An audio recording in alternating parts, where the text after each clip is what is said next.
Welcome to ట్రూ9 news. ఆంధ్రప్రదేశ్లో మైలవరం నియోజకవర్గం చాలా ప్రాధాన్యత సంతరించుకుంటున్నటువంటి పరిస్థితి. ముఖ్యంగా ఆ నియోజకవర్గంలో తెలుగుదేశం పార్టీ తరపున దేవినేని ఉమా అంటే వైఎస్ఆర్సీపీ తరపున వసంత కృష్ణప్రసాద్ ఇద్దరు కూడా చాలా సీనియర్ నాయకులు. రెండు పార్టీల నుంచి ప్రాతినిధ్యం వహించినటువంటి వ్యక్తులే. ముఖ్యంగా ఆ నియోజకవర్గంలో ఇద్దరికి పడదు. ఇలాంటి తరుణంలో తాజాగా వసంత కృష్ణప్రసాద్ వైఎస్ఆర్సీపీకి గుడ్ బై చెప్పేసి తెలుగుదేశం పార్టీలో చేరబోతున్నారు అనే వార్తలు వస్తున్నటువంటి నేపథ్యంలో ఆ నియోజకవర్గంలో పొలిటికల్ హిట్ మరింత పెరిగింది. అసలు కీలకమైనటువంటి పరిణామంగా ఆ నియోజకవర్గంలో చర్చ జరుగుతుంది. కేవలం మైలవరం నియోజకవర్గం కాదు, రాష్ట్ర వ్యాప్తంగా మైలవరం నియోజకవర్గంపై చర్చ జరుగుతుంది. దేవినేని ఉమాను తీవ్రంగా విమర్శించే అటువంటి వ్యక్తి వసంత కృష్ణప్రసాద్.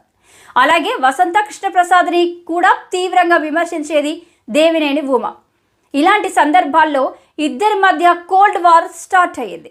అంటే ఎప్పుడైతే వసంత కృష్ణప్రసాద్ తెలుగుదేశం పార్టీలోకి వస్తున్నారు అనేది ప్రచారం రూపంలో, ఇలాంటి తరుణంలో తాజాగా దేవినేని ఉమా చేసినటువంటి వ్యాఖ్యలు ఆదివారం గుంటుపల్లిలో ఆయన కార్యకర్తలు అలాగే అభిమానులు అనుచరులతో ఒక సమావేశాన్ని ఏర్పాటు చేశారు. ఈ సమావేశంలో ఆయన మాట్లాడినటువంటి మాటలు గనక మనం ఒకసారి పరిశీలిస్తే చాలా కీలకమైనటువంటి వ్యాఖ్యలే చేశారు. వారి పట్ల జాగ్రత్తగా ఉండండి, అలాగే 100 కోట్లు ఖర్చు పెడతానని ఎవరెవరో ఏదేదో చెబుతున్నారు. డబ్బులతో రాజకీయాలు చేయలేరు, అలా చేసేవారంతా రాజకీయ వ్యభిచారులే అనేటువంటి వ్యాఖ్యలు, అలాగే అలాంటి వాళ్లను తరిమి కొట్టండి మరొక కీలకమైనటువంటి వ్యాఖ్య కూడా చేశారు. కాకిలా బతికేయ కంటే హంసలా చావడం బెటర్. నేను రాజకీయాల కోసం, తెలుగుదేశం పార్టీ కోసం చావడానికైనా సిద్ధమే. రాజకీయాల్లో ఆసక్తికరమైనటువంటి చర్చకు దారితీసింది అని చెప్పాలి అనేది ఇక్కడ కీలకంగా మారింది. వాస్తవానికి వసంత కృష్ణప్రసాద్ వైసీపీకి దూరంగా ఉన్నటువంటి క్రమంలో తెలుగుదేశం రాజకీయాల్లో ఆసక్తికరమైనటువంటి చర్చకు దారితీసింది అని చెప్పాలి అనేది ఇక్కడ కీలకంగా మారింది. వాస్తవానికి వసంత కృష్ణప్రసాద్ వైసీపీకి దూరంగా ఉన్నటువంటి క్రమంలో తెలుగుదేశం రాజకీయాల్లో ఆసక్తికరమైనటువంటి చర్చకు దారితీసిందనే చెప్పాలి. ఇక్కడ వర్గంలోని పరిస్థితులు చక్కదిద్దుతారు, లేదంటే వసంత కృష్ణప్రసాద్ వెనక్కి తగ్గి ప్రయత్నాత్మకంగా వేరే పార్టీని వెతుక్కుంటారా అనేది ఇక్కడ కీలకంగా మారింది. వాస్తవానికి వసంత కృష్ణప్రసాద్ వైసీపీకి దూరంగా ఉన్నటువంటి క్రమంలో తెలుగుదేశం పార్టీతో పాటు జనసేన పార్టీలో కూడా పోతున్నారు అనే వార్త అయితే బాగా వినిపించింది.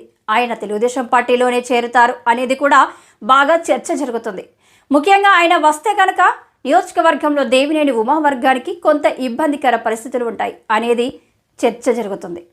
రాజకీయ వర్గాల్లో తెలుగుదేశం పార్టీ వసంత కృష్ణప్రసాద్ పెనమలూరు నియోజకవర్గం లేకపోతే చుట్టుపక్కల నియోజకవర్గం పోటీ చేయించాలి అనేది వసంత కృష్ణప్రసాద్ అనుచరుల అధిష్టానం.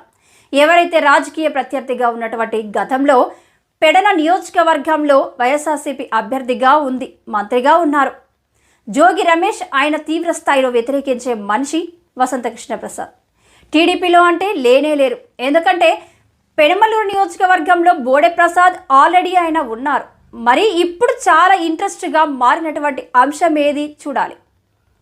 ఒకవేళ పార్టీలో వసంత కృష్ణప్రసాద్ని చేర్చుకుంటే ఆయనకు ఎక్కడి నుంచి అవకాశం ఇస్తారు అనేది ఒకటే చర్చ జరుగుతుంది. ఆయన చేరితే వైఎస్ఆర్సీపీ ఆయన అనుచరులని ఆయనతో తిరిగి వారి మీద సస్పెన్షన్, ఇటువంటి సందర్భంలో ఈ అంశం చాలా కీలకంగా మారినటువంటి పరిస్థితి. ముఖ్యంగా ఒక తలనొప్పి వ్యవహారంగా ఉంది. అధినేత నారా చంద్రబాబు నాయుడు గారు ఇంట్రెస్ట్ చూపిస్తున్నారు.